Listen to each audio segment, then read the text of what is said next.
show you what it takes to get out alive from some of the most dangerous places on earth. Visi žino, kas jis toks. Visi žino, ką jis daro.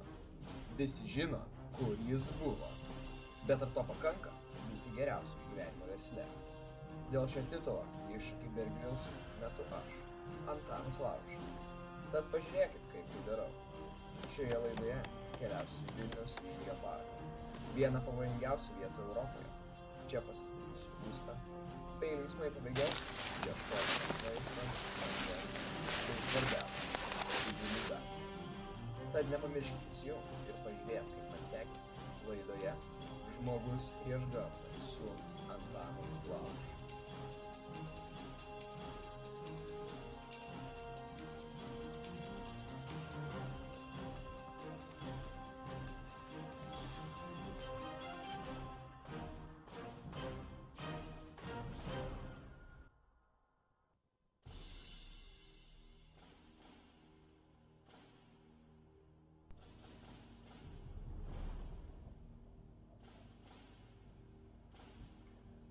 Vilniaus Vingio parkas – vienas iš seniausių bei didžiausių parkų Europoje.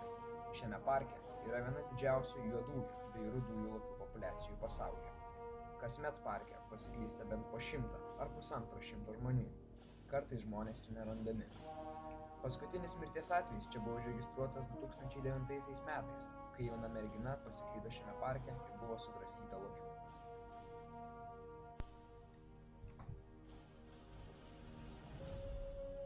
Šiandien ir aš atsidursiu pasiklydusio turisto kailyje ir stengsiuosi išgyventi šioje žiaurioje gamtoje, naudodamasis tik peiliu, gertuve vandens bei ugnies keltuvu. Parkas yra nedidelėje rytų Europos valstybėje, Lietuvoje. Tai vidutinių platumų tipo šalis su 4 metų laikais.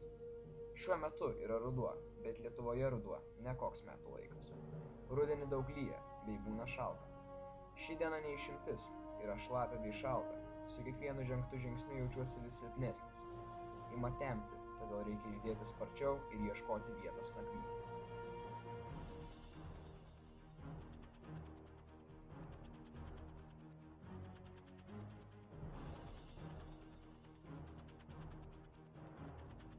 Išnaudokite kiekvieną progą atsikvėpti ar pailsėti. Nepamirškite daug gerti, nes be vandens jūsų organizmas neteks skysčių ir jūs dehidratuosite. Dehidratacija pasireikš galvos svaigimu bei nuovargiu, o galiausiai ir sąmonės praradimu.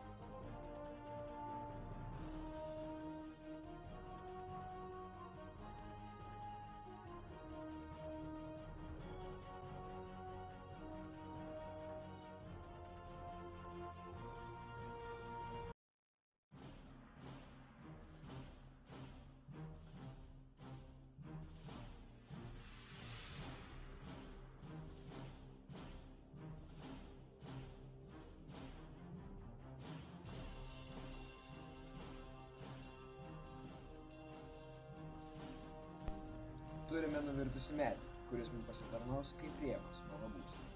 Į jį atremsime stambesnes šakas, jas apdengsime lapais ir turėsime puikų būstą nakčiai, kuris mums apsaugos ir nuo vėjo, ir nuo kritulių. Tačiau visų pirma, reikia susirasti nuos rąstų arba medienos.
Dabar reikia apvalyti vietą, kurioje aš miegosiu, nes po lapais gali būti pasislėpę tokie gyvūnai kaip gyvatės ar skorpionai.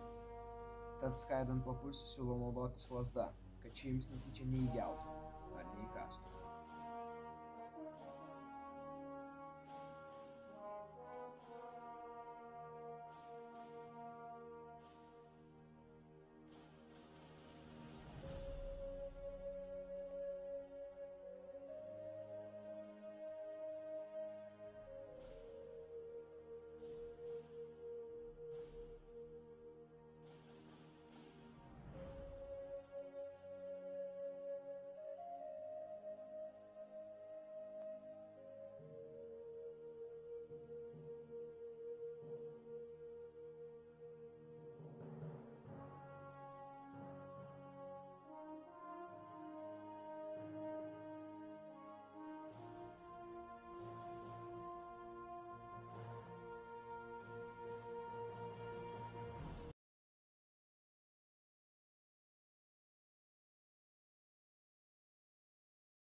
Beliko izoliuoti savo būstą lapais bei šapais.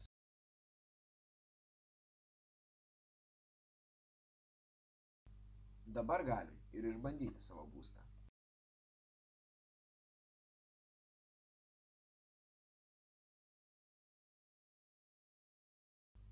Nors ir neatrodo patogiai, gamtoje tai bene geriausias variantas, kurį kada nors galėtumėte gauti.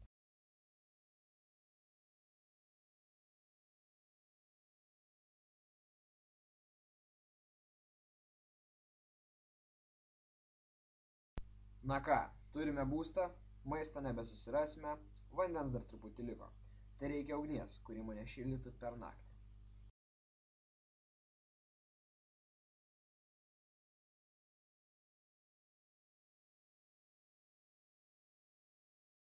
Taigi, laužui geriausia ieškoti smulkių, sausų šakelių. Kad įsitikintumėte, ar jos sausos, tiesiog perlaužkite jas. Ir jei jos sutraškės, reiškiasi jos tinkamos degimui.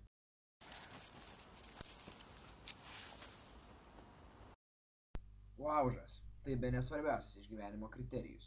Jei jį turėsite, jūsų išgyvenimo šansai padidės per 80 procentų. Šiuo atveju laužas pakelia man ūpą bei sušildys mane naktį. Sveiki, čia aš Antanas iš Vingio parko. Šiuo metu yra 3 valandos ryto ir aš esu jau pusvalandį pabudęs, maždaug nuo 2:30 ryto. Sunkiai miegojau. Lauke pastojo kažkas knibždėjo ir vaikščiojo. Manau, tai buvo laukiniai gyvūnai ir tikrai meldžiuos, kad tai nebūtų koks nors lokys. Yra labai šalta ir aš esu apsikamšęs visas, susakstęs, bet vis tiek tikrai jaučiu didelį šaltį. Ir mano laužas jau užgeso, bet tikiuosi, kad ryte bus geriau. Ir man reiktų valandį dar šiek tiek nusnūsti. Tad išjungsiu šitą kamerą ir dabar.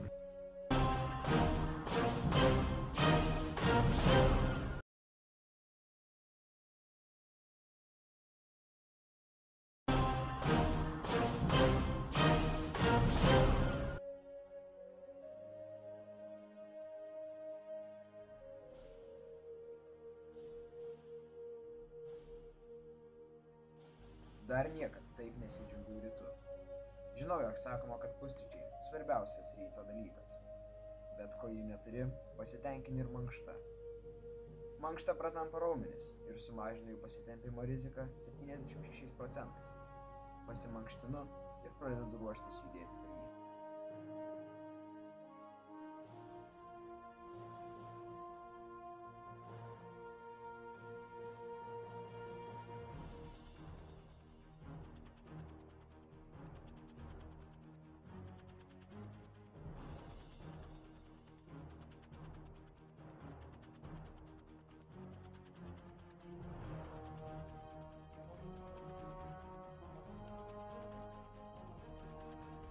Ką?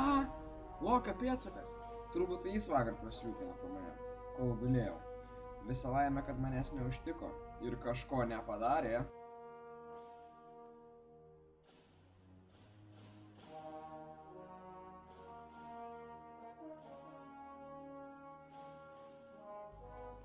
Na, tačiau yra pėdsakas ar nėra, man reikia judėti ir susirasti maisto bei vandens, nes jau pradedu pajusti pirmuosius nusilpusio organizmo simptomus – nuovargį. Tolumoje matosi miško praretėjimas, kuris mus gali nuvesti prie atviresnės vietos, tad ten ir pasuku.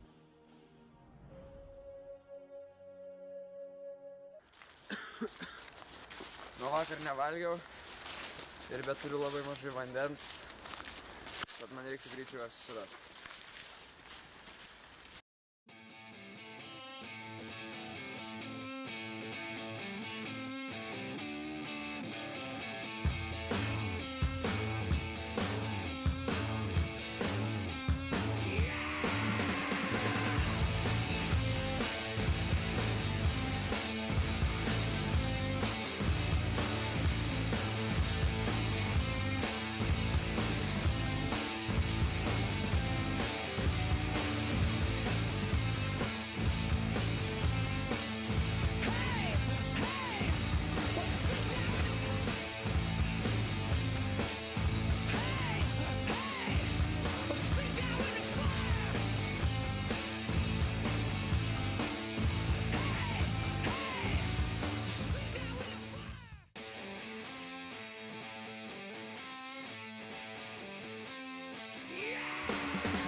Sekdami upę į bet kurią pusę, jūs galiausiai atrasite kokią nors gyvenvietę ar civilizacijos požymius, nes per 90% pasaulio civilizacijos yra išsidėsčiusios palei vandens telkinius.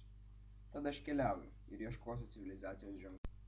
Upės taip pat geras maisto bei vandens šaltinis, jei tik moki ieškoti. Štai, radau varlę ir pabandysiu ją pagauti. Pradžių reikia nukasti galvą.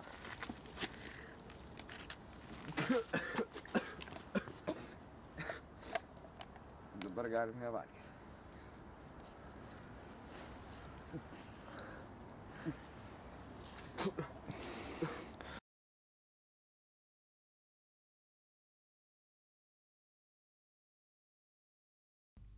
Na, nors jums ir atrodo, kad aš mėgaujuosi, taip nėra. Skonis tikrai šlykštus. Primena brokolius. O, patikrai!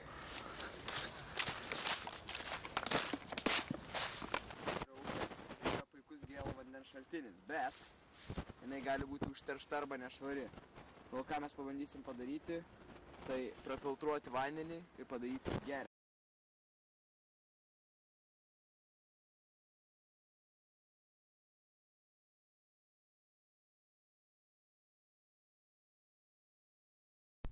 O tai visai paprasta.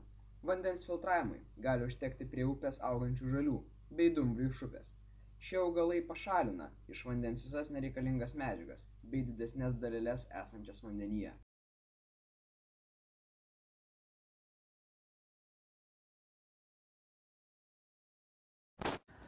Na, išbandykim vandenį.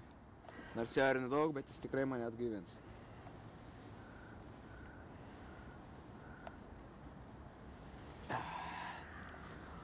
Gaivus ir skanus. Na, eime.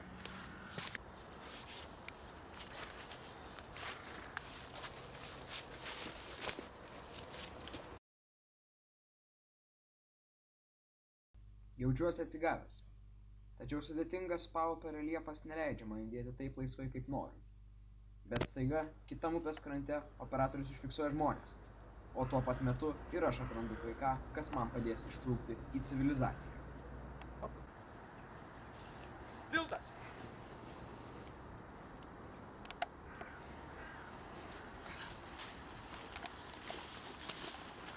O su juo ir civilizacija.